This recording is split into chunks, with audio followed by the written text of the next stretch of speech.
نبی کریم صلی اللہ علیہ وسلم کی نظر میں عقل مند کی پہچان۔ چند نوجوان صحابہ کرام رضی اللہ تعالیٰ عنہ نبی کریم صلی اللہ علیہ وسلم کے خدمت میں حاضر ہوئے اور عرض کیا کہ اے اللہ کے نبی صلی اللہ علیہ وسلم، انسانوں میں سب سے زیادہ عقل مند اور سمجھدار کون ہے؟ فرمایا، وہ جو موت کو کثرت سے یاد کرنے والے ہوں اور جو موت کی سب سے زیادہ تیاری کرنے والے ہوں۔ یہ ہے عقل مند لوگ۔ یہ لوگ دنیا کی شرافت اور آخرت کی بزرگی لے گئے ہیں۔ مشکورات شریف میں آیا ہے کہ آپ صلی اللہ علیہ وسلم نے فرمایا، لذت کو ختم کرنے والی چیز کو اکثر یاد کیا کرو۔ صحابہ کرام رضی اللہ تعالیٰ عنہ نے پوچھا، اے اللہ کے نبی صلی اللہ علیہ وسلم، لذت کو ختم کرنے والی چیز کیا ہے؟ آپ صلی اللہ علیہ وسلم نے فرمایا، لذت کو ختم کرنے والی چیز موت ہے۔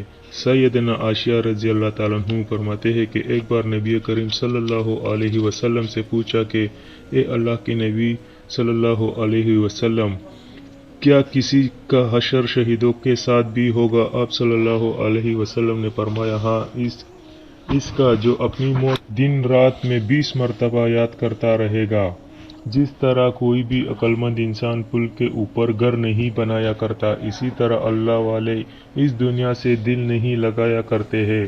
سیدنا اکبر صدیق رضی اللہ تعالیٰ عنہ نے فرمایا کہ اے انسان، دنیا کے سامانوں میں لگا ہے اور دنیا تجھے اپنے سے نکالنے میں سرگرم ہے، بلکہ تیرے دنیا کے گھر تو وسیع ہے، کاش کہ تیرے قبر مرنے کے بعد بھی وسیع ہوتی۔ اگر ہم موت کو بھول بھی جائیں تو پھر بھی دنیا کی ہر چیز ہمیں پیغام پناہ دے رہی ہوتی ہے۔ سورج روزانہ طلوع ہوتا ہے اور غروب ہوتا ہے، وقت یہ پیغام دے رہا ہوتا ہے کہ اے انسان، ایک دن تیری زندگی کا سورج بھی غروب ہوگا۔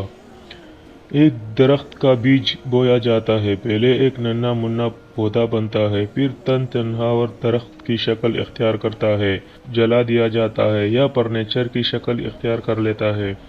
اسی طرح درخت ہمیں پیغام دے رہا ہوتا ہے کہ اے انسان، ایک دن تیرا وجود بھی یہیں باقی نہیں رہے گا۔ گویا جس چیز کو زندگی مل جاتی ہے، یہ زندگی ختم ہونے کے لیے ملی ہے۔ کسی نے افلاطون سے پوچھا، بھلا آدمی کی موت کا سبب کیا بنا؟ اس نے کہا، اس کی زندگی۔ سیدنا صدیق اکبر رضی اللہ تعالیٰ عنہ نے فرمایا، ہر آدمی اپنے اہل خانہ کے ساتھ صبح کرتا ہے اور موت اس کے جوتے کے تسبیح سے بھی قریب ہوتی ہے۔ سیدنا عمر فاروق رضی اللہ تعالیٰ عنہ نے فرمایا، اے عمر، نصیحت کے لیے موت ہی کافی ہے۔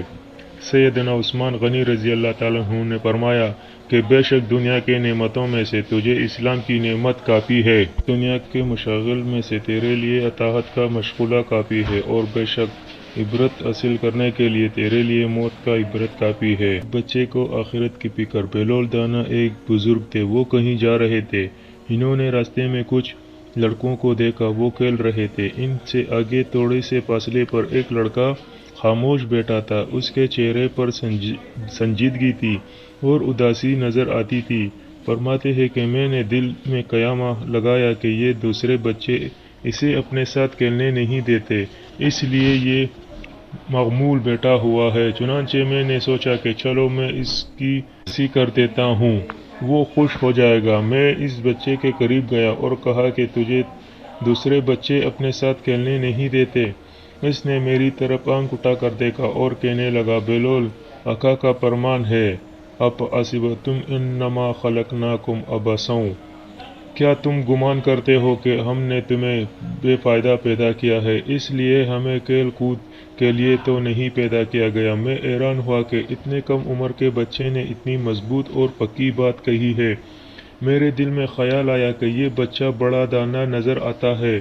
میں نے کہا، میرے بیٹے، مجھے کچھ نصیحت کر دیجئے۔ اس نے کچھ اشعار پڑھنے شروع کر دیے، جن کا مطلب تھا، اے مسافر، تیرا سفر لمبا ہے، اپنے سفر کی تیاری کر لے۔